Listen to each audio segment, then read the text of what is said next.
नमस्कार।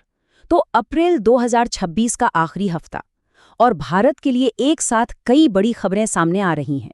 ये वो खबरें हैं जो न सिर्फ हमारे आज पर बल्कि हमारे आने वाले कल पर भी गहरा असर डाल रही हैं।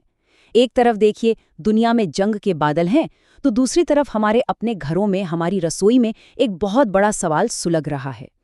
चलिए, इन सारी घटनाओं को एक एक करके बिल्कुल आसान भाषा में समझने की कोशिश करते हैं। तो आज हम क्या-क्या बात करने वाले हैं? सबसे पहले हम देखेंगे एक ग्लोबल क्राइसिस को और भारत पर उसके असर को। फिर हम सीधे चलेंगे अपनी रसोई में और जानेंगे कि वहाँ क्या चल रहा है। इसके बाद हम देश की आर्थिक और पर्यावरण की सेहत का एक रिपोर्ट कार्ड देखेंगे।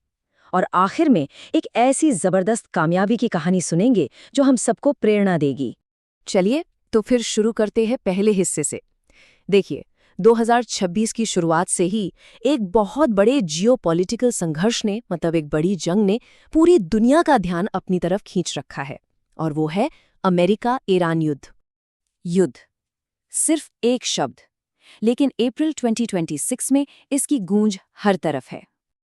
और ये कोई छोटी मोटी लड़ाई नहीं है, बल्कि एक ऐसा ग्लोबल संकट है जिसने दुनिया भर के समीकरणों को हिलाकर रख दिया है। और इसकी लहरें अब हम तक भी पहुंच रही हैं।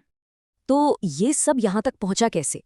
देखिए, कहानी शुरू होती है 28 फरवरी से, जब अमेरिका और इजराइल ने मिलकर ईरान पर हवाई हमले शुरू कर दिए। इसके ठीक बाद भारत के लिए एक बहुत मुश्किल कूटनीतिक रास्ता शुरू हुआ, एक बैलेंस बनाने की कोशिश। लेकिन 19 अप्रैल को एक बहुत बड़ा मोड़ आया, जब ईरान ने होर्मुज जलडमरूमध्य को बंद कर दिया। ये दुनिया के सबसे जरूरी समुद्री रास्तों में से एक है। और आज की तारीख में युद्ध विराम की बातें तो चल रही हैं, लेकिन वो बहुत ही नाजुक दौर में हैं। अब इस पूरी स्थिति में भारत के रोल को लेकर तरह तरह की बातें हो रही हैं। जैसे द वायर की एक रिपोर्ट का कहना है कि इस घटना ने भारत के लिए एक बड़ी चुनौती खड़ी कर दी है। अब जाहिर है, ये सिर्फ एक नजरिया है जो इस बेहद उलझी हुई स्थिति की एक परत को दिखाता है। अच्छा, ये तो हुई दुनिया की बात, लेकिन अब इस ग्लोबल संघर्ष से सीधे आते हैं हम सबके घरों तक और देखते हैं कि हजारों मील दूर हो रही इस जंग का असर भारत की रसोई पर कैसे पड़ रहा है।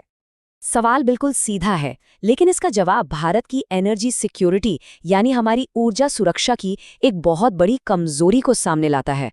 आखिर ऐसा हुआ कैसे? तो आखिर इस समस्या की जड़ कहाँ है? देखिए, भारत अपनी जरूरत का 60% एलपीजी, मतलब रसोई गैस, विदेशों से मंगवाता है।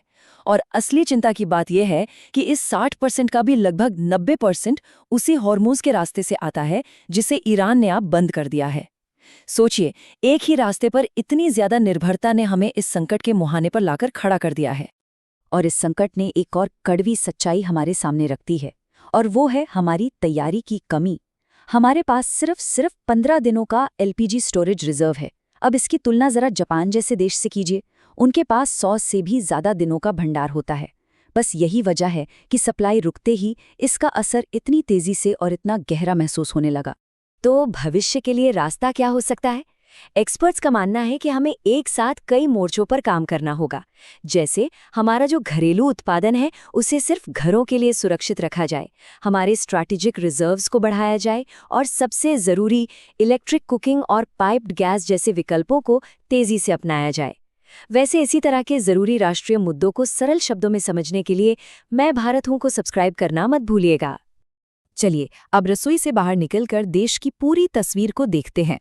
हाल ही में 2 बड़ी रिपोर्टें आई हैं जो भारत की सेहत के बारे में 2 बिल्कुल अलग-अलग कहानियां बता रही हैं, एक अच्छी और एक चिंताजनक। सबसे पहले अच्छी खबर, यूनाइटेड नेशंस की एक रिपोर्ट आई है जिसके मुताबिक दुनिया भर की मुश्किलों के बावजूद 2026 में भारत की अर्थव्यवस्था 6.4% की दर से बढ़ने का अनुमान है। ये हमारी इकोनॉमी की मजबूती को दिखाता है। लेकिन सिक्के का दूसरा पहलू चौंकाने वाला है। State of India's environment 2026 report ये बताती है कि हमने पृथ्वी की 9 में से 7 क्रिटिकल बाउंड्रीज, मतलब महत्वपूर्ण सीमाओं को लांघ दिया है।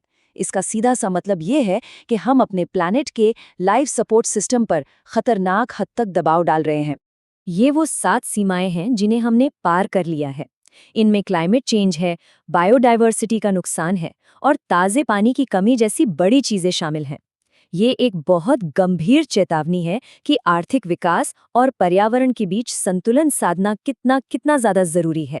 इन सब भारी भरकम खबरों के बीच आइए अब एक ऐसी कहानी की तरफ चलते हैं जो उम्मीद जगाती है, जो प्रेरणा देती है। ये कहानी है एक नौजवान की जबरदस्त कामयाबी की। ये नंबर देखिए, 300 में से 300, एक परफेक्ट स्कोर। ये स्कोर है कबीर छिल्लर का, जिन्होंने देश के सबसे मुश्किल इम्तिहानों में से एक जेईई मेन में हासिल किया है। कमाल है। और जब कबीर से उनकी इस शानदार सफलता का राज पूछा गया तो उनका जवाब बहुत ही सरल था। रटना नहीं, कॉन्सेप्ट को समझना सबसे जरूरी है। गुरुग्राम के रहने वाले कबीर का सपना अब आईआईटी बॉम्बे से कंप्यूटर साइंस की पढ़ाई करना है। उनकी ये सफलता दिखाती है कि मेहनत और सही दिशा हो तो कुछ भी हासिल किया जा सकता है। कबीर जैसी प्रेरणा देने वाली कहानियों और देश दुनिया से जुड़ी हर महत्वपूर्ण जानकारी के लिए मैं भारत हूँ से जुड़े रहिएगा। तो आज हम कहाँ खड़े हैं? एक तरफ हमारे सामने वैश्विक संघर्ष और पर्यावरण संकट जैसी बड़ी चुनौतियां हैं, और दूसरी तरफ कबीर छिल्लर जैसी व्यक्तिगत प्रतिभाएं हैं जो दुनिया में अपना लोहा मनवा रही हैं। सवाल ये है कि भारत का भविष्य इन दोनों में से किस रास्ते पर आगे बढ़ेगा? इस पर विचार जरूर कीजिएगा।